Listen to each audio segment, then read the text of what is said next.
Episode 200. 365. What's that? 365. It's our year anniversary. Episode 2, bro. Episode 2. I like the thought process. I do like the thought process. The Thicc Pod, your home for all things sports, cards, levity. Sports, cards, levity. And Butters. Welcome, Butters. I am Jeremy, Reckless Cards, joined as always by Manny B and Manny 6.9. Good evening. Happy Friday, young man. What's up? I'm so excited for this live. We are listened to by the millions. And millions. Let's go. I'm pumped. We decided we wanted to do a live because we love the interaction of our Too Thicc fam. I like when they troll me. So we're like, let's do this. There's been news in the hobby. Let's get started, Jeremy. Yeah, but here's the thing. You do the Sunday night or we do NBA Finals night or auction ending night. Those are not the nights to do it. So we'll try the Friday night. Yes. I was ready to party at about lunchtime today, but I had to hold off knowing that we had the prestigious episode tonight. So I held off. So I'm ready to get through this episode and go enjoy my Friday night. There you go. What are you doing? After the podcast? Probably in my mind, like I'm gonna watch a movie, do something fun, but I'll probably drink half a beer, fall asleep, and go to bed. I can see it because you're a bachelor right now, right? I am a bachelor for the evening. Courtney is with the kids in the Chicagoland area, so I'm just chilling, enjoying Michigan. And it was one of those things too where we committed to this, and of course, then all the homies were like, "Hey, let's go out and do something Friday night." I'm like, "Yeah, that's cool. Come by the house. You guys can sit in, and then you guys can we'll go out afterwards." Our man Jason, what's up, Jason? How are you?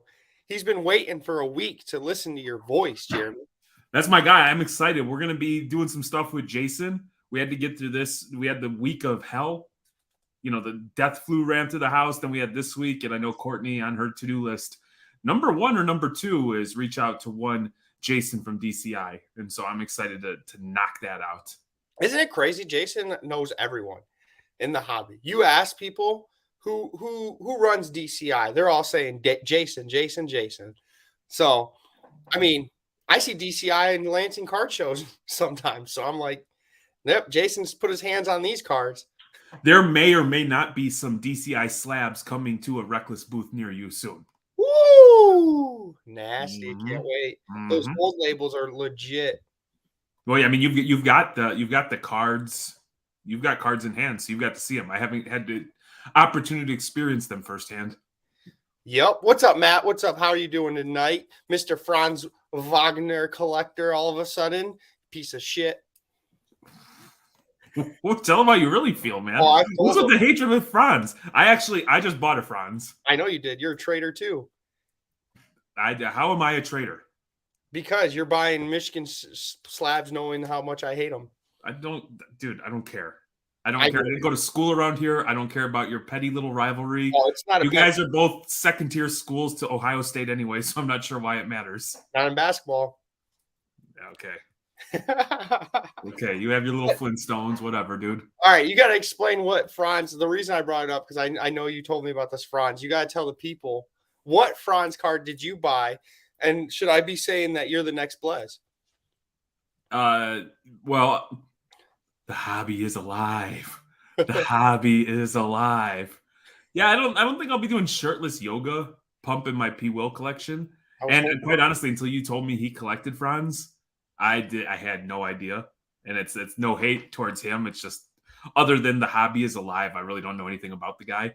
Yeah. Isn't he like a series of brothers who's a breaker in Vegas or something like that? Or like I'm not entirely sure. I think they own their own hobby shop too. Do they? There, yeah. When you went to Vegas. Well, maybe he does. So no hate from me. I didn't know. Well, maybe I can shuffle him a Franz. We've been very vocal about our strategy has been buying football and then at National to rid ourselves of football. And chatting with 504, he was looking at cards through like, hey, who is somebody that I can buy, I can invest in, and then potentially flip. And so he had provided, a list of people that he was interested in. And so we chatted, and I was just like, really talking like philosophy, the way I look at things. Yeah. And going through that process, he started sending me cards. I started looking at cards, and one popped up. And one popped up. Hey, Amelia is a swimmer, so not Yeah. synchronized swimming. She's just whipping that ass in the 50 freestyle. But we And I'm started chatting about these cards, and it just so happened like it's one of those things where I would never even looked at a Franz card, yeah. but because I was looking at Franz cards, they were popping up everywhere. And Yep. Dave at Extraordinary Cards had one, and we've done some deals with him before. And I reached out looking for Miguel Cabrera game used card with the auto because that's nice and easy flip. All right, cool. Nice and easy flip here in the Michigan area. I saw the Franz and I inquired, and he gave me a number that I just seemed really, really, really, really, really, really stupid cheap. Yeah. I did some research. I pulled the trigger, and so I've got a Franz NT gold first off the line out of 24 coming in. That's awesome. The player, not I don't know, but it's a good player. I would admit, good player. The team's young. There's a little bit of hype around Orlando with Paulo being there. So I mean I like it. I don't like that 504s collecting them out of nowhere, but it is what it is. Well, we were talking, and I think it is. We were talking. So we've known 504.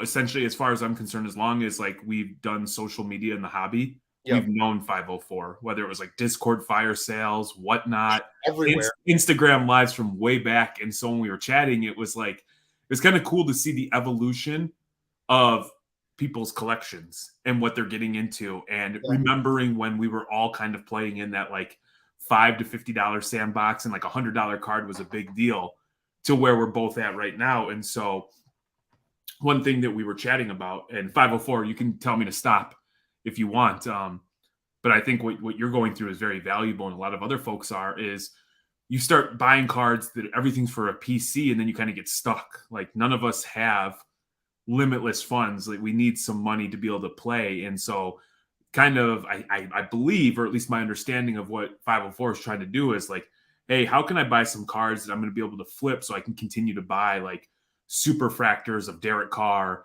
and or like all the wrestling super fractors and the golds that he's buying, because that takes some coin.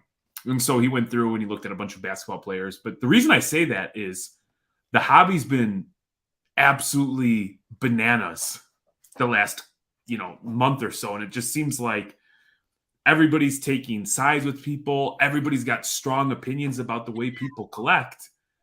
And to me, if there wasn't that level of people who are starting out where you're just gonna have to deal with the dog.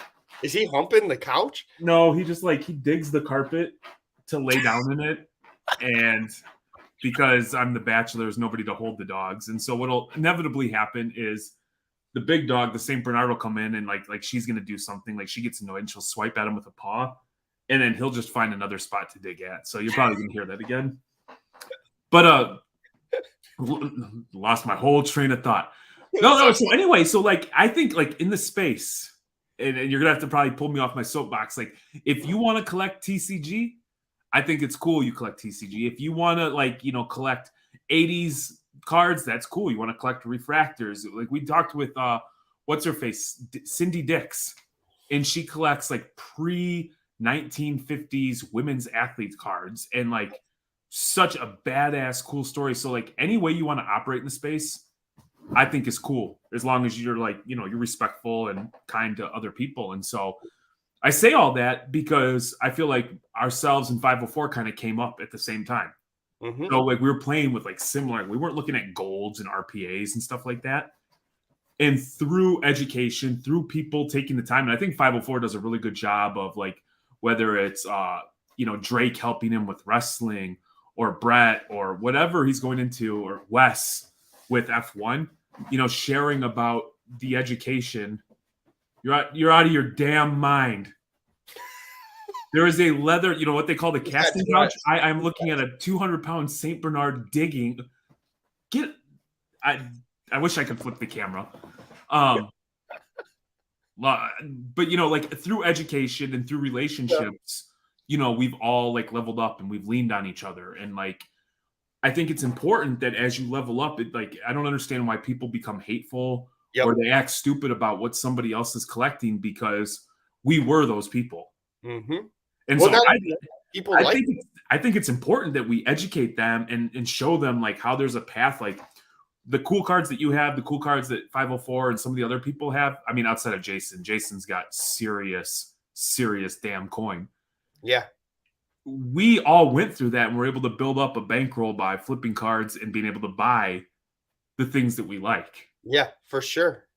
Well, you even have Jason too. Like he kind of gets, and I love when he like backs it on Twitter too. But they try to make fun of him because he's ripping the random stuff like NASCAR, all these like cheaper products, but it's something that he likes, and he gets some good hits. Like he's found a PC where he's been picking up those Sabrina cards because she's a baller, and he got to meet her at the mint.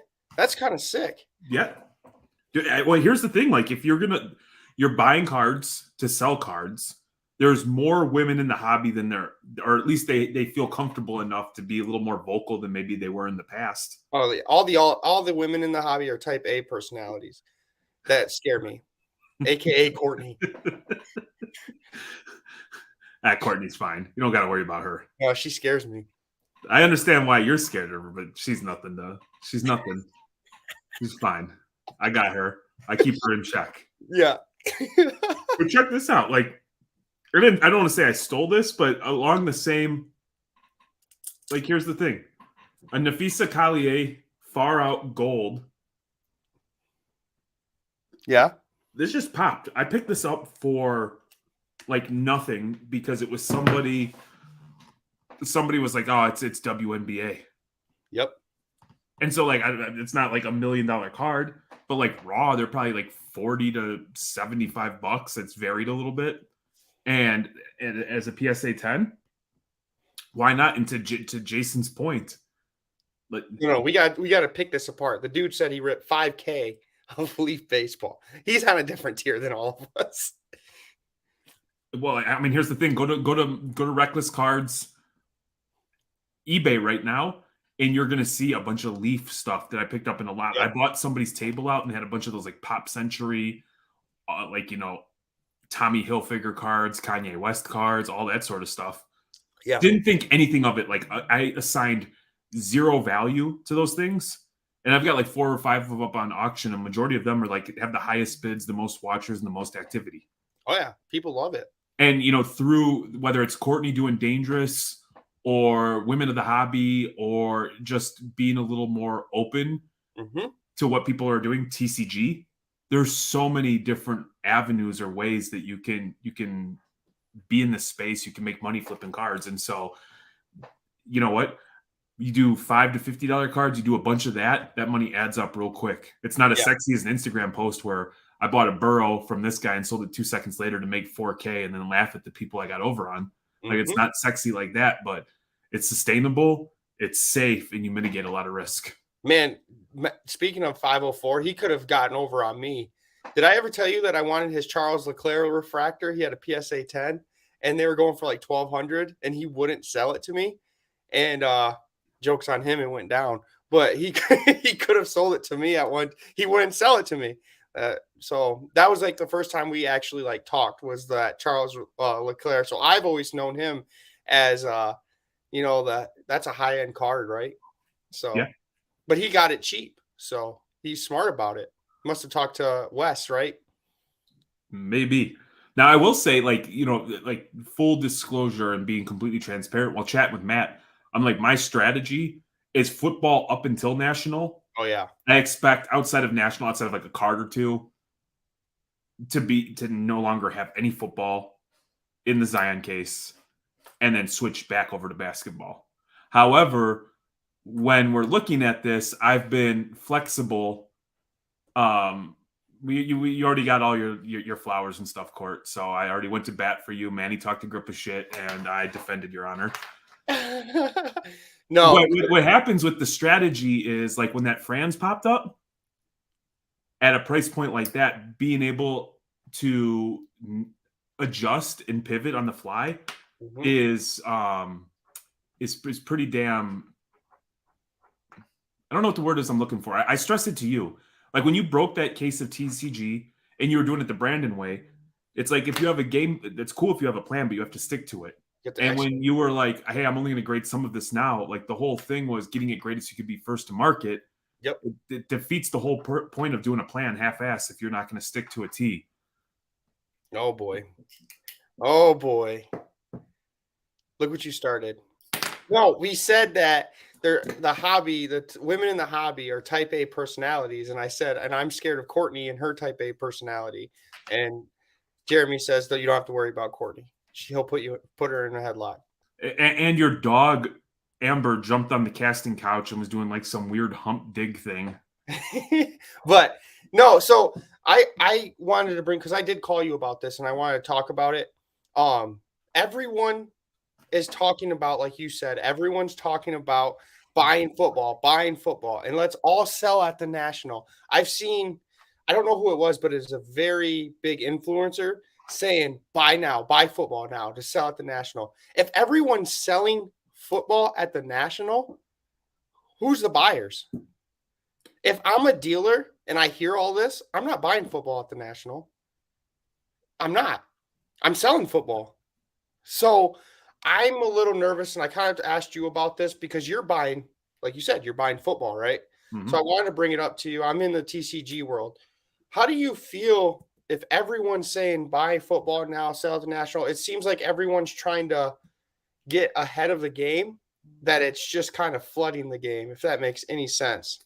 So what I've done is two things. Like we have hedged in a way where the football cards that we're buying, I feel like they're football cards. They're going to end up with an end user, like a collector. Yes. Something that like what she's talking about, that Burrow popped. Somebody wants Gem Plus Burrow numbered to 10. See, that's different though. That's a rare.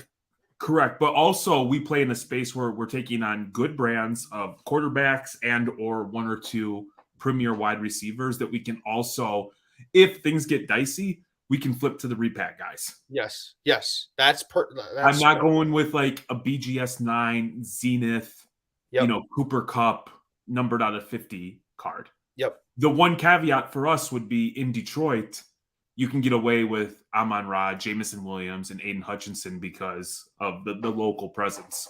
Correct. Otherwise, it becomes very selective in what you're doing. Additionally, with everybody chasing football, you kind of saw where T-Law's prices jumped, Fields' prices jumped, and everybody jumped down. All of a sudden, everybody's chasing Ritter. Everybody's chasing these second-tier quarterbacks. And so you have to be that much more selectful. So I thought, and it might hold true. It might just be a little wave. I thought I was going to be able to make it till National, just solely looking at football. However, some of the basketball stuff that I was looking at has become just stupid cheap. Yes. Stupid cheap. And people, because everybody's trying to get football and get out in front of it, I've had an opportunity to pick up some awesome basketball. Did we lose Manny? Nope. I'm saying hi to. I'm over here while you're talking, interacting with our viewers. So I just scoop this up. Halliburton out of 10. Yes. Rookie, like pop 2 or pop 3 or something like that. The guy who sold it, great deal, easy to work with. The value he assigned to it was, I felt like he could have got a lot more, but he didn't want to. Yeah. He didn't want to hold. He wanted football right now. Yep. And so he was willing to give up a lot to get into a Justin Fields camo out of 25. Correct. Which is awesome. And one thing that I told you, and I've just been telling Courtney, and I completely understand why Extraordinary operates that way, is I absolutely love trading down. Yes. I am full bore between now and National. If I can trade down all football when it's at its peak and trade into basketball when it's down, of players and products that, come October when basketball starts back up again. Yep. That would just be incredibly ideal. Can I say something about trading down, though, for the people that are watching? Trading down, and tell me if I'm wrong, helps, though, mostly if you're a dealer at shows. Because my thought process is when you trade down, you're getting a little bit more value because you have to put in the work to sell these cards. If you're not willing to put in the work to sell the cards, like for example, Reckless Cards, they go to shows almost every weekend.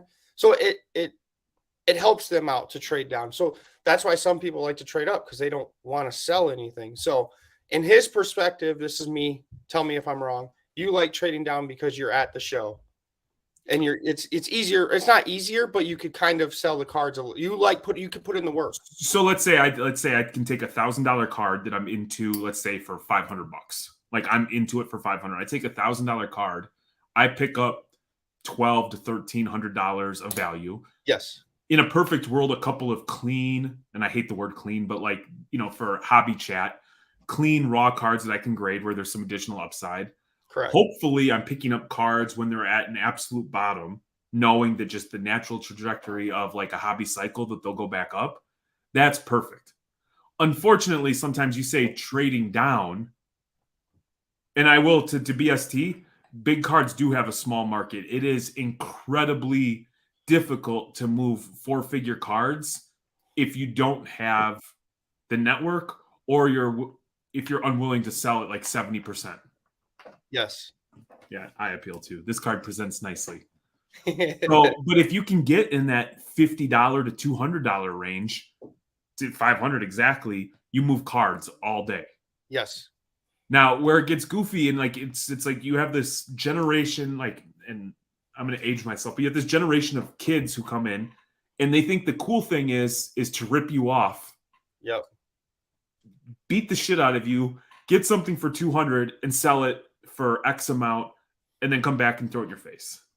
Yeah, I've gotten to the point where these people I don't even want to deal with. I'm also like, I understand, like I can go directly to the repack, whether it's like Hit Parade or some of the people, some like, TNT, where I can sell at 85 to 90%. However, if you're kind, I'm willing to, come down and, sell it less. For sure. What gets goofy is when you have $1,000 card and somebody tries to give you $900 worth of $20 cards. That doesn't make any sense, because that's a tremendous amount of work and effort. So like, you have to be able to pick up value, and in your mind, you have to be able to know that you can move those cards. Yes. That was the problem. And this is my end. That's why I said it's easier when it's not easier, I should say, because you still have to sell the cards, but if you're willing to put in the work, because like with me, I don't have like the big market for the $1,000 cards. And I'm starting to realize that I like the 1,000. I have expensive taste, but it's hard for me to sell when I get it. Hence the Neymar that I had, hence the Mbappe that I had. They're really hard for me to sell. When I go, I feel like my sweet spot's the TCG and also the lower end Detroit teams, or Michigan State. I had the best time doing it and buying it because I could buy a lot of it, and was able to sell it the next show, and it felt awesome because I've never done that before. That's why I was kind of just wondering about the appeal of trading down. I just want to let people know you have to put in the work to sell the cards, because then you're not really, if it's not your PC cards, I should say, or you're just planning on collecting. If you're planning on selling it, you gotta put in the work. We flipped a Justin Fields card. I took back a Halliburton. I took back a Wander. And in my opinion, if I sold those two cards by themselves, I'd be pretty close, give or take a couple $100 of what I wanted for the Fields. Now, understanding the markets and having faith, I think most people, at least most people who followed the Bears, especially after they traded for DJ Moore, understood that there's going to be a buzz around this quarterback. I mean, think of like how crazy people were going for Davis Mills last year. So in those two cards, I felt like confident that I could sell these right now, get my money. Plus I've got, 10 cards, of like 5 of which are already off for grading. And then the other 5 are either sold on Drip, ISO, eBay, or we have for inventory for future shows. Yep. I do have a question though. Before we get off the topic, and you said Drip. How is Drip for you guys? So far, I've loved it. We've done it. We've started to do twice a week. We've done we'll just call them fire sales, whether it's singles or slabs. We get on for about an hour. We run quick paced actions. It's a great opportunity for people to get in and get cards, under comps. Most case, once in a while, you get a couple of people who really want a card. But Mhm. it's been great. You know, it's not drawn out. We try to have inventory that people would want. It's not just, you know, like you and I both have been on some of those, and I know 504 where it's like you love the idea of a fire sale on Discord, but you have to sit through 100 Don Russ base cards that nobody cares about. Yep. So we've it's been nice, man. I expect it to continue to grow. It's been very like nice and organic, and it's just, you know, it's a lot of fun. We get on and we, you know, essentially because everything's loaded, we just have to hit the button, the air horn, and then we get to chop it up for an hour and have fun. Yeah, oh yeah, and you get some good deals. I've gotten some great deals already buying from you guys. That 70 wrestler thing. Thanks, Matt, for making me buy 80 wrestlers from Reckless. I appreciate you. But yeah, I guess going back to it before we get off the topic is the, you know how we talked about the football to basketball. In conclusion, it might be if you're not getting the like low numbered football, I would probably stay away from football. Am I right on that conclusion, I guess? Yeah, Or yeah, okay. So it's like your appetite for risk. I think you're going to be safe. And please do your own homework. Don't listen to me because what the hell do I know? But if you're going like a Joe Burrow, if you're going with like, you know, like a Jalen Hurts, if you're going with like, you know, somebody who has a track record of being good, has a team that's going to be good, and it's of a quality product, let's just say like Optic, Prism, NT, and Flawless, you're probably going to be okay. But again, there's no guarantee.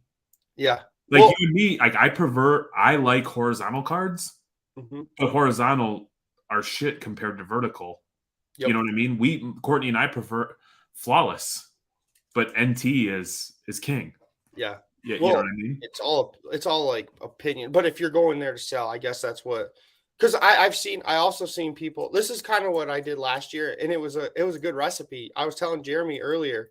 I looked at the newer quarterbacks. So like you said, Herbert, Hurts, Burrow, and I looked at their schedule the first 4 weeks. And Jalen Hurts played scrubs. Shout out Blaine. I think they played Texans. I think they played Jaguars. I think they played the Colts. Like it was like a cakewalk for them. That month, everyone wanted Jalen Hurts because of how good he was playing, and not really realizing the Eagles are 4-0, but they played the worst 4 teams in the league. So I guess that's my advice. If you are looking football, look at these younger quarterbacks and just go look at their records and look at their first 4 weeks, because that would probably be the best bet. I think you're right. You called that. The only thing is like your actions. You didn't do anything to which like you should have made you felt proud because you had an idea, you saw it through, and now next time you have that hunch, you follow through. But I would also say that if you think somebody's going to blow up like that, and for Jalen, you probably need him to go through those 4 weeks and be undefeated for people to buy in. Yes. But there is nothing wrong with taking a profit, getting out in July or August, and having no risk, because we all know inevitably somebody's going to get hurt. Yep. Somebody's going to get arrested because, you know, they're drinking and driving, even though they get free Ubers. Like somebody's going to do something stupid and somebody's going to hold a bag. Like for sure. And Deshaun's not going to be able to keep his dick under his towel or something like that. Yeah, you know yeah. What I mean? And Vegas Dave, aka Matt, Derek Carr with his QB1, he is getting. I saw that nasty prism that you post today. Yeah, congrats. BST, I agree with this. I would say right now, my experience, what I'm seeing up here is Amon-Ra, Justin Jefferson, and Jamar Chase move pretty damn well. Yeah. Who's gonna be the next one though, Jeremy? Like, here's Cage, Jameson Williams. That's Manny's guy. Bet on that. So well, he bet. He did all the betting, and now he's got the suspension. But in Michigan, everyone is still buying Jameson Williams. And I bought a ton of his stuff. Lions are like, he's going to be the X receiver. Like, some of them are like worried about what's going to happen. He was so good at Alabama. He was so good. Yeah. So this popped today too. It's the Jameson Williams pink swirl. Oh yeah, that's nasty. Out of 11. Yeah. And we've been buying up like the white sparkles and stuff like that, but that's more of like a long game. Like we know he's going to come back. We know, but the same thing, we will sell all of his stuff before he has an opportunity to be on FanDuel or whatever ever again. Yeah. What do you think about Calvin Ridley or Garrett? You said the wide receiver, some of them, but Calvin Ridley's coming back to the Jaguars, and then you also got Garrett Wilson that's going to have Aaron Rodgers now in the Jets. So that's the same thought process. They're going to get there. Everybody's going to start with like tier 1, and then when they get priced out of that, everybody's going to go for like what the next tier is, and then the following tier. Cage, we do a monthly show in Chicago for the Ludex show, and I will say this: you know that guy who set up with us, Manny, up in Traverse City? Then he was at the Lansing Mall. Oh yeah, that guy. We probably bought about 100 DJ Moore cards, autograph, optic contenders, the whole shebang. And I think Courtney, we've sold like every single DJ Moore card because everybody's thinking the same thing. So your thought, in my opinion, your thought process. What's that? I said you Bear fans you love your Bears is what I realize being friends with you. The Chicago market is huge. Yeah. Like Justin Fields is going off the shelf, and that dude, no offense to you, and you know this, he doesn't throw the ball. Well, no, that's like he does throw the ball. But here's the thing. That's like the same people that say Justin Fields is a running quarterback is like the same national. It's like lazy. They don't actually know because he's not a natural runner. He doesn't like to run. But when you have no offensive line and you have absolutely no weapons, and as a second-year quarterback, he's already had 2 offensive coordinators, it's a little goofy. So by getting DJ Moore, sliding Mooney over to the number 2, Cole Kmet coming into, having an offensive line, having some running backs, all of a sudden you're going to see what he's capable of. I hope so. Because he has, people are forgetting Chase Claypool. You guys are all excited about, but Chase Claypool's had like a half a season with him already. He's a, you know what? I hope he's a great number 3 or number 4. Who are you guys going to try to get Dalvin Cook? I've heard rumors that he might go there or Miami or Buffalo. It doesn't matter. I'm not putting any sort of real money into any sort of running backs. I like Garrett's play. Joey Chestnut. Leave it to Garrett to just derail the whole damn thing. Garrett's right, though. That's the true GOAT right there. Yeah, I got to be honest. And this is going to be so un-American of me, and I know I'm going to piss off all the white people in the chat, like all like the hardcore nationalists. I always liked Kobayashi. I always it pained me when Joey beat Kobayashi. It's amazing how that chat, like how you just like you're not even there. You're just like a human being, but you're so zoned in on. It's because Courtney's yelling at me because she's a Bears fan and she says I'm wrong all the time. Ignore her. That's you give people power when you give them attention. You got to be like Slick. Like when people go after Cage, he just puts a nice post up with like a song where there's like a subliminal like I see you, but I'm not going to acknowledge you. That's how you roll. Yeah, that's true. But it's Courtney. I can't ignore Courtney. You can ignore Courtney. I promise you. No, Courtney scares me. We already discussed how Courtney scares me. But no, so football though, like, yes, buy football and don't go with the crowd. Don't listen to Manny. No, don't go. Pay attention. Have your own game plan. Be able to be flexible when it makes sense. Don't just buy football because Manny said. Manny doesn't even watch football. Yes, Manny buys TCG cards, then complains that he gets his ass kicked selling TCG cards. Well, I get my ass kicked selling anything, but it's a kind of a thing. But you see, Cage is scared of Courtney as well. So big news in the hobby though, and it looks like Blaine just beat me to the punch. Messi is coming to America. How do you feel about that? I'm fucking jazzed. We are Court. How many years did we hold season tickets with the Fire? 4, 5, 6 years.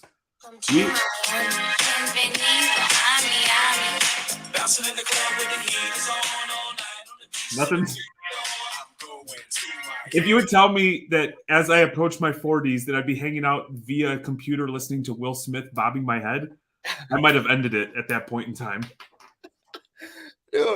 Oh man, everyone's coming to Miami. He's getting I feel like that Miami squad's gonna like take out the whole MLS, and I don't know if it's a good thing for the MLS. And you think it is? Okay, I don't know how it could be a bad thing, but let me tell you something. We had season tickets, the best seats in the house, midfield, row one, seats 1 and 2. And the cool thing that the Fire would do is if you didn't lose your ticket, if you didn't use them, you could get like, instead of like game one, you don't use them, game two, you get 4 tickets. So then we would use just like giving them out. No. Like that was part of like that's how they would incentivize you to buy season tickets. And so we would go and we would load up like if like the Galaxy came through and it was to see Beckham or Thierry Henry came through or any big name star. I believe Messi coming over is going to be absolutely massive for the MLS. I think like standing room tickets for an Orlando game are already at like $700, and I think Inter Miami already has more Instagram followers than like several massive US teams of the 4 major sports. So okay, this is why I guess I should bring it up. Is Messi's card market going to go up or stay the same? I know you said like, is this good for MLS? You don't get to like not even have a rebuttal and then finish the damn question. I don't think it's that. It's not going to be. I don't think it's going to like affect the MLS. The people that don't watch soccer are not going to just watch soccer. They are. You think the people they are $15 a month for Apple TV to watch Messi play? The only game is Messi. You're in a group chat with people who think soccer is the dumbest thing ever, and now they're trying to coordinate going to a soccer game. I missed that. You sure about that? I am 1,000% positive. Everybody is trying to get together and go and see a damn soccer match. Yeah, but okay. How is that going to help? You say MLS as a whole. How does that help Columbus Crew versus Chicago Fire? It draws attention to the league. No, it draws attention to Inter Miami. Okay. Clearly, you're just being a dumbass troll tonight. So no, I'm just asking. I'm just asking because a wise man once told me you don't argue with an idiot because from afar you can't tell the difference. No. Messi's bad. He should go take the Saudi Arabia money. This is dumb. We're all gonna die. Next. No. I was talking to like some serious soccer fans, and they were like, "There's." You were probably on the clubhouse. You were probably on a clubhouse chat with a bunch of people who don't know anything about soccer who have dumbass opinions. And you might be able to troll them. It's not working here. What do you want to talk about next? Let's see the thickest of the week. You fucking bonehead. I did get. Side note, I did get everyone riled up in Clubhouse because I was making this claim, and Tim from Slabstrong was losing his mind. And then I asked him, I said, "Hey, you gonna pay $14 a month for Apple?" He's like, "No." I was like, "Exactly. So you don't even care that much." He's like, "Manny, is there gonna be one subscription to Apple TV?" And I was like, "Yeah." He's like, "Well, then that's improving the MLS." I'm like, "What's gonna happen when Messi retires, though?" Because you know what's coming out now is like Suarez said he's coming, and he even alluded to the fact that like Neymar, they all have like some pact where they'll play together. Okay, this is where I wanted to tell you, like, serious note though. This guy that follows the MLS like and is a huge USA soccer, and this can kind of hopefully maybe kind of get a new viewpoint. MLS is kind of, and you can admit this, it's not a minor league system like baseball has, but it is a stepping stone to the European League. And he was saying that it produces a lot of like talent for the USA soccer team. Now all these people have to pay. I don't know if it's true or not, but he said every team had to pay basically for Messi to come, like part of like the deal. So now it takes money from that to actually like training these guys that are going to be future USA stars into like the MLS. That's kind of where he was getting at. Like it's a hit on the MLS short term, but maybe they make it up through like Apple and all that other stuff. So that's kind of where he was getting at. And it was actually like a valid point because you know this. You know that MLS is a stepping stone for Europe. Everyone in MLS wants to go play in the Europe League. Not everyone. Most people. But I think, like if you if you have aspirations of being the best at your craft, you're probably not staying stateside to play MLS. However, it's gonna like the more big name talent you get over to the league, the more people are going to be inclined to watch, the more excitement there's going to be. You're going to be able to showcase Oh, yeah. young talent. And then maybe when you get that homegrown superstar, you're able to keep them as opposed to them going over there. Yeah, but what I mean, we had it before David Beckham, you had Pele, you had Thierry Henry, like you said, you had your guy. What was his name? Did you Steisenberger? just say Pele played in the MLS? Yeah. You didn't know that? I did not. Yeah, Pele played in the MLS. Are you So serious? the greatest player of all time played in the MLS. Really? Yeah. And who was your guy? That Steisenberger or something? David. Bastian Schweinsteiger. Yeah, there you go. Kaká played. Like it's these legends. Zlatan came and played. It's these legends have came and gone, and MLS is still the same. That's kind of where I was. I know it's not like MLS is not the same. you think it's grown because of these It's guys. grown substantially, man. There's more clubs everywhere. Have you ever seen an LAFC versus an LA Galaxy match? No, Yeah, because you don't watch and you're just making a dumbass those opinion. are all my primos that love soccer. That in Si LA. se pueda. Si Yeah, se pueda. that's what they Dude, say. I saw Thierry Henry get subbed on in like the 60th minute Yeah, with like a broken leg and from like 30 meters out hit the upper 90. Just Ooh. like pure class. Like he didn't Yeah. score the goal, like he hit the wood and it bounced off, but it was just of all the sporting events, I've been to a lot of sporting events, that's like top 10 to see him in person. Oh yeah, I went to see. It was an exhibition, Man United versus Real Madrid, and when Ronaldo came on, I had goosebumps. I was like, "This guy's a hero. What is he like? He's right in front of me." It was crazy. But yeah, that was another thing. Is like Messi's gonna play, and it's only the Eastern Conference, right? Um, I'm wondering. Inter Miami's like one of the worst teams in the league, but it's the same of him coming. I don't know. I don't see it because someone was saying that it's like they don't care about MLS. It's still exhibition games, right? I was like, well, Messi came in international play, and he comes with his team like at least 10 times. He plays 10 games a year in exhibition, and no one really bats an eye. I think it's like a hype right now. I think the ticket sales would argue otherwise. Oh yeah, the ticket. Well, yeah, that's crazy to me. But then again, the average MLS fan is probably pissed because now they can't afford the tickets. Nobody's pissed. No. I'm saying could be pissed. They got You know pushed what out. would be great is if the NBA never had Michael Jordan or LeBron James. That would suck to have like supremely talented people playing a sport. Yeah, if it didn't have LeBron James, I would agree. Michael Jordan, no. I don't know. I don't know. Like, I don't understand.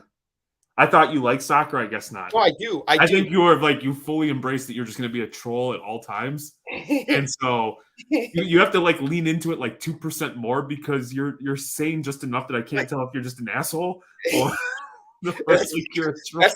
That's what happens when I hang around you too much. I'm learning how to be an asshole, but be at the same time kind of intelligent. So I think like BST's like stroking out or he's watching wrestling. Maybe I don't know. yeah, I don't know either. He's probably doing both. To be honest, possibly, and ruining a hobby by cutting up cards and making custom cards. Yeah, he needs to make me a custom deck. Yeah, that is true. The true trimmer right there is Blaine. Exactly. Yeah, what a piece of shit. Unbelievable. So, have you been watching the NBA Finals? I have. Dude, did you see Jamal Murray and Jokic last game? Was amazing. I think it was awesome. You know, it's better like the two white kids who are acting like them in the gym, making like the parody videos are absolutely hysterical. Like the big dopey white guy, just like doing all the goofy stuff, looking like Joker. It makes for a good laugh if you got 30 seconds to kill on the old Instagram machine. You need to follow his account because he does LeBron James and he does his run like the same. It's like one of those kinds of videos where they do like the run or like the free throw, something like that. Yeah, I can't with Courtney today. She's attacking me for no reason. For no reason, man. You say stupid things, man. That wasn't a stupid thing. Like, it could possibly hurt the USA International because of the fees that has to come with Messi and all these other talent that's coming because we are homegrown USA and we don't produce good players. So now if they take that from the academies, that's going to be worse for our team in the national. The young players, we're pretty damn loaded, man. Yeah, now we are. We are pretty damn loaded. I know. So, but yeah, I watched it and I put a parlay in for the NBA Finals. I needed Joker to get one more assist. He needed to have 10.5 and he got 10. And I would have won a big parlay. And I was like crying at the end because they kept him in. and it was like a 20-point game, and I'm like, pass the ball, someone score. And I'm so mad. I'll tell you what, if Miami doesn't win tonight, I'm not one to like typically jump to conclusions, but if Miami doesn't win tonight, I think it's over. Yeah, I think it is too. That They would need be. to win at least one. What's the score at right now? Do you know? I don't know. I'm busy arguing with a troll. It's halftime, 55-51. Okay, so close game. Nuggets right The now. Nug Bones. Yeah. So what else you got to talk about in the hobby? What else? What's going on with you? Man, we've been. I'm really happy. So we've had this like. I'm very like if there's like little things outstanding, it drives me crazy and it irks me. And we finally got to a point where like every single card is earmarked and it's like where it needs to be, how it needs to go, where it like makes me feel like a sense of calm. Like Mhm. if it's stuff that needs to be sent off for grading, it is sent off for grading. If it was stuff sent off for ComC, it is sent off to ComC. If it is needs to be loaded into drip, it's in drip. You know what I mean? And Yeah. so with that being said, like I'm very pleased from like a card perspective because there is not one of those stacks sitting around like, oh, I got to do something with it. Yeah. Do you have a Jimmy Butler? I have no Jimmy Butler. So now that you're so organized, thanks to Courtney and Amelia doing your amazing room down there, and do you plan on sending? Because I know you got a ton of boxes. Are you? I know you said you sent something to ComC. Are you planning on doing it more? Yeah. Yeah, I'd like to like maybe send like 50 to 100 cards like on a monthly basis. You Mm-hmm. know, like you have those cards and so you pick out what you think will be most appealing for a fire sale, what's hot right now. Yep. You keep those and like for instance, I sent off a bunch of like basketball stuff that of rookies who by the time they get loaded because they're expected to be loaded by October, Mm-hmm. basketball will be gearing up. For sure. Are you keeping the same? Are you keeping the money in your account? Because it's kind of cool when you don't sign in for a couple of days and you look and your amount goes up and you're like, let's go. I Yeah, sold some I'm not cards. I haven't touched that money. Garrett, the ComC grind, I am having a blast with it. Quite frankly, I wish I would have known about it sooner or I would have been more curious about how to use it. I legitimately, and not to sound like an ass, but I took a bunch of cards that I don't care about. And I'm guilty of like I go to shows and I just give kids away. And like if you think about it, $5 there, $7, 3, which we'll still continue to do that because it's like the cool thing to do. Yeah. But instead of just like, hey, that's a stack of cards that I'm just giving away, it's actually a few $100. And Yeah. because people don't want to withdraw their money on ComC, they're willing to pay $7 for a $6 card. Is it taxed pretty much? I forgot what the It's tax. 10% when you withdraw your money. 10%. Okay. So So that's why when Trees was up to like 20 G's, he bought a card. he bought a card instead of paying like, giving up 2 G's. That makes sense because he said it's kind of like money laundering. You Yes. get your money and use a big card, take the big card out, sell it, get the cash. Now So this is the first thing I'm gonna like. So when Courtney was schooling you, she was spot on. But this right here, what we talked about with Shay with Fund Your Card, is yeah, so intriguing, man. What did you think of that? the The Fund Your Card. Oh, the Fund Your Card. Do you like that? I'm hesitant just because it's been done before. Like Who kind did of it before? InvestiCard. No, he borrowed you money. Isn't that what Shay's doing? No. Let's say you want a card that's up on Golden this week, right? Yes. And yes, let's yes. just say it's $1,000 card. They'll get the card for you, and within 30 to 45 days, you just have to pay them back with $1,100 worth of cards. You take possession of the cards once they sell them all. So you buy a card on Golden, right? No, you don't buy anything. They- They handle all of that, and then you pay them in cards, and their fees are 10%. So if like they get $1,000 card for you, you owe them $1,100. Wow. Okay, so they're making the money off the interest, right? Essentially, like that 10%. So then it becomes like a volume play, but because they have their own relationships. And with that kind of volume, they get better. You're 100% right, Court. Yeah, I definitely haven't yet. Yeah, dude. So it's like straightforward. So like, if you look through your cards, and let's just say you had like legitimately like $4 or $5,000 worth of cards, Mm-hmm. they don't care if it's dollar cards. They don't care what kind of cards they are, as long as when it sells, it gets to that 10%. You Okay. get, so they got like, you could call it with like Premiere, this, upcoming Premiere. You see a $20,000 card, they go out and get it for you, and then you just flip them your $22,000 worth of cards. So there's no really cash No, because you they. now like you could like, let's say you gave them like, let's say $20,000, you gave them $15,000 worth of cards and paid the other, Oh, you okay. paid the delta with cash. Yeah. But I think it's like a great way, because like oftentimes there's like, that like $3,000 to $8,000 card where you're like, ooh, but I don't have, $8,000 just sitting around, but I do have like this, a few cards that haven't moved. The easy trade, right? You're Yeah, trading knowing already that you could get the card because they don't it's, care about the card. They just it, care about selling it and getting the money. exactly. That is okay. That's good because if they who's did you say they handle the card like selling the cards too? They handle everything. And they have a bigger market. They do. They have more relationships. Like Empire's pretty big. Yes. CA is pretty big. They have close. They claim, and I'm not saying that like that they don't, but like what they boasted about in the thing is like their relationships with auction houses. They Yep. probably have an idea based on the card, where it'll do the best at. And Mhm. it behooves them to get the most for your card because they don't want to waste time. Yeah. And let's say you send them $5,000 worth of cards and it sells for 6,000, they refund you the difference. Do they? Okay, that's cool. Yeah, So it's like a consignment slash kind of, yeah, trade. kind of. Yeah. That's So like, cool. I know we're gonna keep our eyes peeled, and we'd like to try it with like maybe something like small to medium. You know what I mean? And just Oh like yeah. to check it out. But I mean, like, because I could go after like a $2,000-3,000 card right now. Hey man, get this card for me.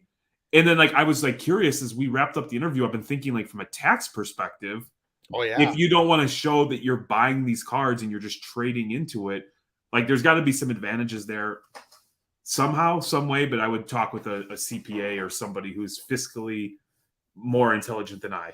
That's true what Courtney's saying. It's the value when it sells. Exactly. So um but yeah, that's I guess that's really cool. You can mess with them because we love Shay, right? You Yeah. can mess with them and just buy $1,000 cards and ship them $5,000 cards you can't sell. Let them sell it. Give you They sold a card. What was it, like 300, one card for 300 cards? one card. Oh, really? Yeah, I'm telling you, like it's just Yeah. Maybe we like I said, we just shipped them $5,000 cards, buy 1,000, we get 4,000 and the card. but here's the thing where I think people look at it and they're just like, that's not for me. Understanding how you can utilize in a weekly, I utilize Veriswap. So when I get on PWCC and I buy something for $50, but there's no comps, especially if somebody Yeah. doesn't use like, sales history on Card Ladder, and you throw it up and give it a value of $500 and somebody offers you four, five, $600 worth of cards. Yeah. Like that's how I utilize Veriswap as a tool. Now, if there's a spot where I don't have liquidity and there's a card I want to get, but I know I can get there from a card perspective in 30 to 45 days, all of a sudden, fund your cards could be a potential option. So it's Yeah. just like understanding how these tools are out there and how you can So utilize them to help yourself on a daily, weekly basis. what is Veriswap's 3%, right? For each trade? Veriswap's expensive. Now I've played in some shady ass business where we've done some deals and we agreed to assign our cards values of like $11. You could message people on Veriswap after the trade You or typically won't see those on because they do like a who won this trade yeah. thing. So you won't see it when you see like Burrow Contenders where it's like $11, like this massive $22 trade. That'd be hilarious. I do see those posts and it would be so funny. So I had a guy message me and I was like, I'm like, I see everybody else doing. I'll try it. I've already paid them a ton of money in fees. And it went through and I was like, okay. I was telling you today, they followed us yesterday, and Jeremy was like one of the first people to be on Veriswap. Yeah, dude, when we interviewed him for Hobby Night School, I felt like seriously, he should have cut me a damn check because I was like, man, this is how I'm freaking it with this platform. You were And so hyped. It's cool. And And me and Courtney were kind of iffy because of the fees, because we were saying that we would want the 25 a month, right? I would rather pay a monthly fee than every transaction. Then you get rid of like all the crazy. Let's put it at $11. I like the fact that, so I like that it's insured. Like, that's cool. I like, the packaging, everything goes with that. Yeah, exactly, Kendall. But people put the pricing like stupid low to avoid paying that fees. And so that's why, like, unless you're like going for like a straight PC card, doing 1-for-1 really doesn't make sense because you're just paying 3% to like move shit around. So like I love to trade down and or trade up. What do you think? Imagine if like card ladder put the prices that Veriswap was traded at. The data would be so screwed up. Yeah, I don't know how you could do that because it's like trading gets goofy because nobody knows your entry point.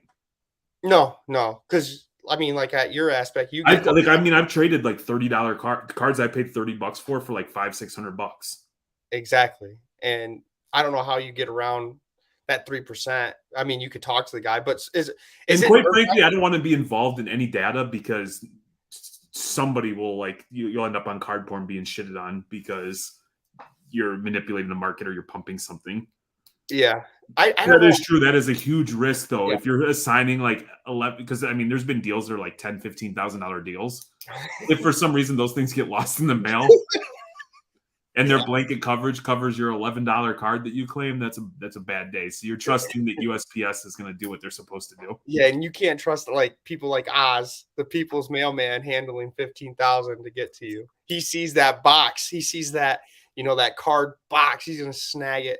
Sticky bandit. No, but I mean, like I like it. I'll throw stuff up on Veriswap. I'm typically looking to trade down. Look at what Courtney said. That's what that needs to be. I think. They need a block button too. So for Really? all the yeah, dude, they definitely do. For what? Just people you don't want to deal with, like the kid that offers You don't know them though, do you? What's that? You don't get interaction at all. Yeah, no, but I don't want to ever have to deal with them again because somebody who opens up with like, hey, here's $100 worth of $10 cards. Yeah. PSA 8, Don Russ. Yeah. Those cards. That's not somebody that you don't even want to take serious, that they just need to just go away. That's what you were doing to me.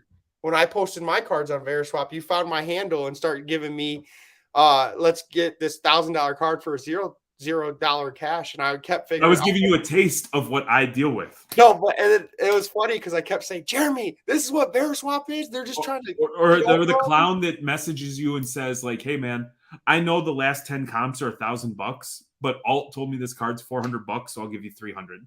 Like those people, like if you could just take them out back and just be done with them, I'm all for it.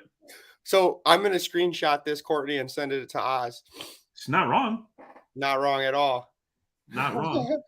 Yeah, so the Veriswap is a cool idea. They need to change it. I think the monthly fees can help with that and have people have normal prices. Here, dude, it's not an end all be all. Throw up some cards. Yeah.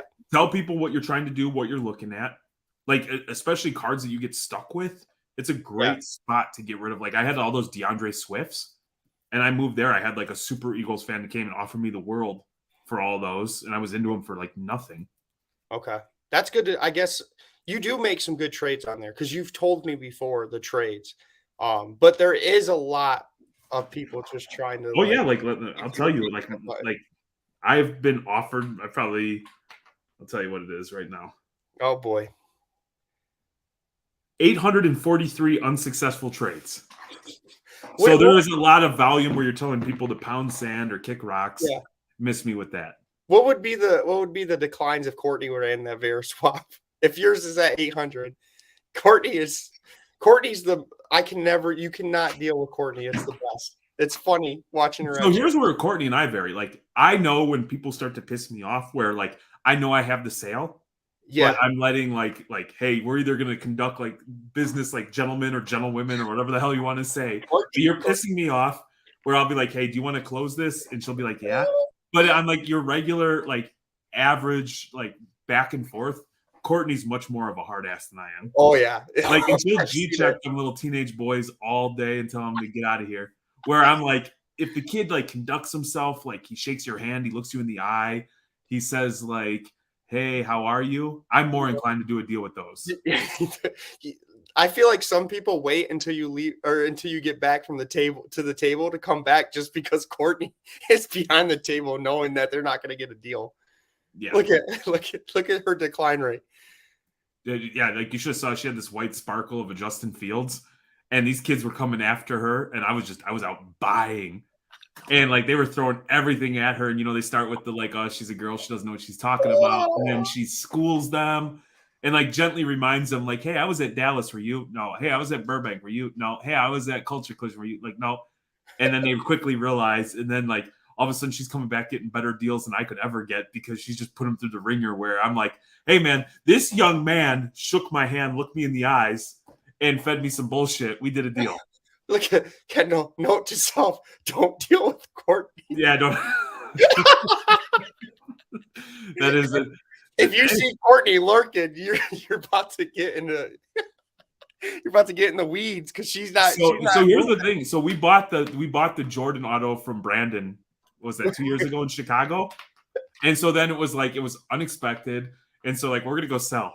And I'm like, well, that's a Courtney job. So like my job is to make sure that like, hey, do you have a Gatorade? Do you know what you have? And she's the opener. And then I just came in and closed. So it was like good cop, bad cop, and then we work in tandem. No, that was the first time I seen Courtney in action. She grabbed that Jordan and was off. No, she had the late. Yeah, well, yes. Yeah, I know. Went to work, and I've never. I'm like, damn, this motherfucker, man. She's just mowing through these people. One person would have told me no, and I would have been like back in the hotel room, like in the fetal position, like crying. And she's just like, she gets down with the card dudes. Like she's like, okay, cool. I wish I would have seen. We would record that because she was like, "You buying Jordan? No. You buying Jordan? No. You buying?" I was like, "This is impressive, Courtney." Dude, pushed me out the way. Yeah. She had her linebacker skills, and I was like, "Hey, Courtney, gotta sell this Jordan," and just zoom right by me. Yes, I'm telling you, that's the way we work. We got down, we got the job done, and then we opened the Joker 1 of 1, and we got offered $2,000 cash, and we're like, yeah, deal. Yeah, so it's levels for you guys though. By the way, it's Courtney's the tier 1 for dealing, then it's you. But once they see Steven behind the table with no one else, they're running over because Steven's giving that 25% cops. Hey, he ran Mark's table at the Athletic show the other day, and he did good. Did he? He did really good. Let's go! I'm proud of him. Did he sell that Josh Allen? Yeah. No, I did. Just like I sold your card, I took the hit to help you guys and get you guys like. I sold it for him. I paid him full comps, and I'm just like, don't ever do that again. Do you mind saying what it went for? Did he make money? He made like $10-15. Okay, so he made money. So no, but he didn't make money because nobody's paying full eBay comps for a card. No. It was like they packaged some of our cards with his card, and I just like gave him, just like I do with your cards. When I package your cards, I give you the full asking price or within a couple bucks, and I take the hit. Okay, now you made me feel bad. But okay, now I felt bad because he did get a good deal on it. It must have went down prior because it was going for like $200, $210. It was a base. I know, but you Don Russ card, man. It was Optic, wasn't it? Optic or Don? Well, Optic is technically Don Russ, so I'm right either way. So he did all right. So this is funny because I think Jeremy's getting tired of these kids coming up with trade up challenges, and Courtney was doing it for the Jordan. See, this is the levels. Courtney's doing it with Jordan autos, and then Jeremy's getting irritated with kids doing trade. No, because here's the problem with the trade up challenge. There's this expectation that you just are going to give them. Here's a $1 card. I'm going to give you $50. And back when they first started, I would and still to this day, any kid that comes up and is like halfway decent, I let them win the deal. Like a couple bucks isn't going to make or break me. Now, when you have the 19-year-old patchy-haired face kid come up who's trying to pawn off college uni with some grading company I've never heard of, telling me he's doing the trade-up challenge as he's like, I'm sorry, sir. I dropped your taco. I'll get it. That kid can pound sand in his ass, too. I'm not helping you. Get out of here. You didn't have to describe Saul like that. No, Saul's my guy. Yeah, Saul, you buying showcases, and he's trying to get the showcase from you. That was I funny. tried selling it to him, man. It was a nice showcase. That was like an instant flip. I bought somebody out, and then I tried flipping the damn showcase. To Saul. Oh, that was perfect. No, so what's the next? We're not going to Midwest Monster, right? You're not. I'm not actually. I'm going to try to hit up a local show tomorrow, and like here's the thing: the trade up challenge. Like if it's a little guy or a little girl who's like meaning well, but like I get these kids that come up and don't even say hi. No. They don't even they hi. Like, what will you do for me? I'm doing a trade up challenge as if I'm obligated to give you something. Like, and those people, I have no patience for. Like the kid that scares the shit out of you, I don't even treat him like a kid. I treat him like a grown ass man. You're quick to talk shit and think that you can treat people a certain way. Well, I'm going to treat you like a little grown ass man. Get your ass out of here. I got to be careful about talking about that little kid because Matt. I'm not. Like, here's the thing: people like you enable that person to go around and be rude and disrespectful. Like, you have to operate in the same space. Now, if I clap back at you, all of a sudden I'm going to be a jerk. But it's perfectly cool for you to be rude and disrespectful to everybody and hide behind the fact that you're a kid. You're walking around with 100 G's in your Zion case. You can have a big boy conversation. That kid always gets brought up in our thing. But Matt sent me a picture of him because he was in a video. So I've been doxxed. He knows who I'm talking about now. Here's the thing, and it's not even, shame on the parents because at first it is cool. Like the kid is savvy, he's pretty smart, but what's going to end up happening is he is very rude and disrespectful. He interrupts people, and he thinks just because he's X years old that you can treat people that way. If an adult, like a grown woman or a grown man, went and acted that way, we'd all be up in arms saying, who the hell is this person? They need to get the hell out of here. What, just because you're a kid? That you get to act that way? Like, I mean, you'll be in the middle of talking, he just interrupts you. So I've gotten to the point where I'm just like, nah. And I even sent him packing the other way. I'm like, hey, man, you're playing in the big leagues now. At National, I'm sending him to Jason's way. I'm going to be like, you see that DCI booth? Jason's really, really nice guy. He'll buy all your cards. But I mean, like, where does it come? Like, why is it okay to be, just because you're a kid, you get to be disrespectful? I know. There's some disrespectful kids. Most of them are, like you said, a lot of them are the 20-year-olds. They don't even look at you. Or the 50-year-olds when I'm like, hey, how's it going? And they're like, yeah, I don't know what it about middle-aged white people, but they look you up and down and they do not want to say hi to you. I will say this, that like late teen into early mid-20s who don't look at you and just scan your showcase with their phone.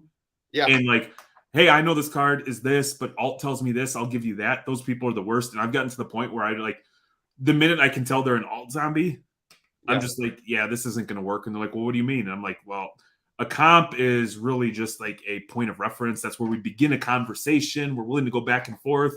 You don't look up. You know what I mean? You're just trying to buy it from me to turn around and sell.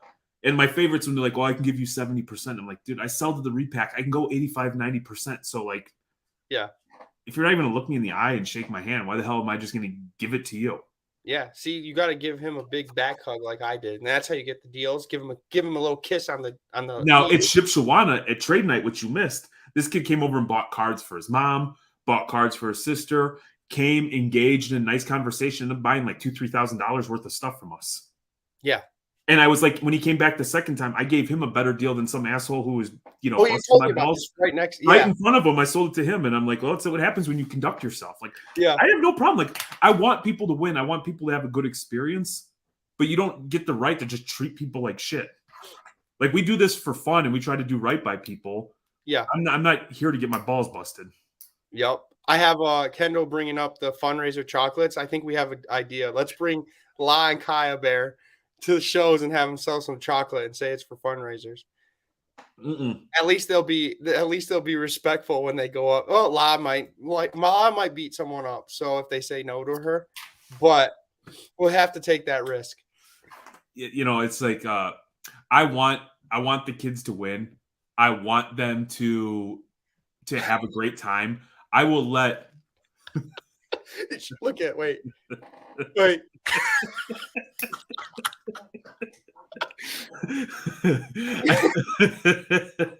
Oh man. Oh yeah, there you go. The 50-cent card. Why not? I want somebody to try it. Like, let's see if that's really. Yeah. Let's see if that really happens. No, but here's the thing: you want people to have a good experience because it's that next generation. There you go, Garrett. Garrett. Yep. Like those are the people that you're going to sell your base cards to, and your $30 and $40 and $50 cards that don't mean anything to you. Yeah. But if you just shut them out and make them feel like crap and don't give them an avenue or a path to growth, the whole thing tumbles, man. That is true. That cupcake guy got mad. Courtney yelled at me because I didn't buy from that cupcake guy. So, but yeah, no, we went way off about kids trade. I don't know how we got here. The chat, like on a Friday night, everybody's sipping, doing something. They brought up like all these bastard kids in their trade up challenges. Shout out, bastard kids. I'm here for the kids, man. Nobody will ever say otherwise. You come to Shipshewana, the kids will carry Courtney and I on their shoulders. Well, the kids at Shipshewana are different. I mean, someone won a Zion case for $100 and gave it to another kid. Another girl gave cards to another kid that was wasn't he battling like some type of cancer at one point too? Yeah. Made Courtney cry twice. Because it was sweet. Yeah. Because you always hear the bad. Like you go on like all I heard today is how much the hobby sucks. Nobody likes the way anybody does anything in the hobby. Everybody's terrible. Everybody's garbage. Everybody's trash. And in reality, there's actually some pretty cool, good people out there trying to do right by other people, and there aren't shitbags. So Garrick has a request. He has a 2-year-old that wants a Kenny Pickett silver auto, probably PSA 10. So you should probably help out. Hey, my guy Garrett, he's part of the problem with the hobby, single-handedly trying to destroy the Michigan market. You know, remember he was the one that bought the Luka, won that Luka, and he was trying to flip it to you for like $30,000. He got it for $700. He did flip it to me for like damn near $30K. Exactly. So he did. He got that beautiful bright blue bold on card Miguel Cabrera auto. Oh, really? There you go. Garrett took me to the ring. Like he took me out, man. See, look, he's a good kid. He doesn't ask for anything. In our house, our kids are defined as good by the more they ask for. That was sarcasm. Well, we got some spoiled ass kids. I was gonna say your kids are pretty spoiled. They are. Yeah, Steven's really spoiled. If it's not the greatest day ever for Kaya Bear, it's the worst day of all time. Really? Kaya Bear? If it is not the greatest day ever, yes, it's the worst day ever. But I feel like that's law, not Kaya Bear. No, that is very much Kaya Bear. Kaya Bear is so sweet. She is, but now the devil in her has come out, and if it is not the absolute greatest day, it's the worst day ever. Okay.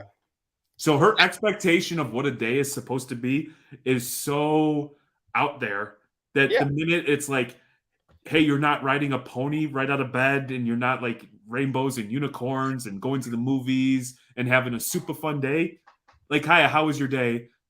Not so good. Well, I was laughing at you. I forgot to tell you that for you and Courtney. So Kaya Bear turned what, 6? 6. And you had them. This is how spoiled they are.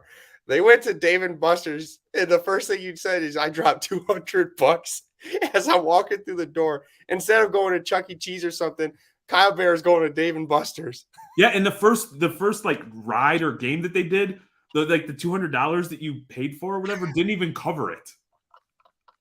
Like you had to buy some additional VR thing, and that was after spending a day at at the pool and eating good, and then eating out, and then exactly. Courtney knows. Look at that. Yeah, you're pulling it back up. You're like, I'm pulling this back up. Immediately, the worst day ever. Oh, that's funny. Kaya, it's the greatest day. Hey, I don't want to go to bed at 9:42. Did you have a great day, Kaya? No, Daddy. It was okay. What was the matter? I didn't want to go to bed right now. Therefore, the day sucked and life's over. Yeah. Dude, 5,000 tickets.